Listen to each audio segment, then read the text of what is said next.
Okay guys ఇదేంది glass ఎత్తి చూపిస్తాను అనుకుంటున్నారా? గ్లాస్‌లో ఏం లేదండి మొయినా కల్చర్ అనమాట. వేరే వాళ్ళొచ్చి మొయినా కల్చర్ కావాలని అడిగారనమాట. వాళ్ళకిచ్చాను. చాలా ఎక్కువ ఇచ్చాను.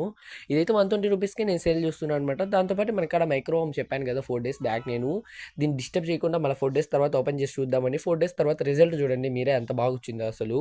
ఇంకేమంటే ఒక 2 డేస్, 3 డేస్‌లో అది వామ్స్ అనేది చుట్టూ దాని పైకి ఎక్కాలనమాట. పైకి ఎక్కుతూ వస్తే మనకి అది సక్సెస్‌ఫుల్ అయినట్టే.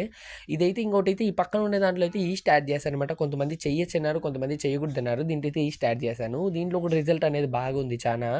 అయితే 2 కూడా కొంచెం 2 డేస్, 3 డేస్‌లో మన కాడ మైక్రోవేవ్ కల్చర్ కూడా రెడీ అయిపోతది. అది కూడా సేల్‌కి పెడతాను. మన ప్రైస్‌లోనే పెడతాను.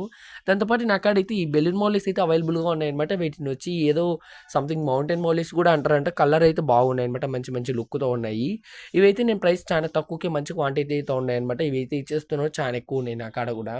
ఇంకోటొచ్చి దాంతో పాటు ఈ ఫ్యాన్సీ గప్పీస్ ఉన్నాయి నా కాడ. మీకు చూపియడమే మర్చిపోయాను. నా కాడ జెట్ బ్లాక్ గప్పీ, దాంతో పాటు బ్లూ హెడ్ గప్పీస్ మీకు ఐడియానే ఉంటుంది. ఏమంటే నేను వాటిని చూపించాను గానీ ఎక్కువగా స్ట్రెస్ కూడా చేయలేదనమాట. కళ్ళబెడితే చనిపోతాయని జెప్పి.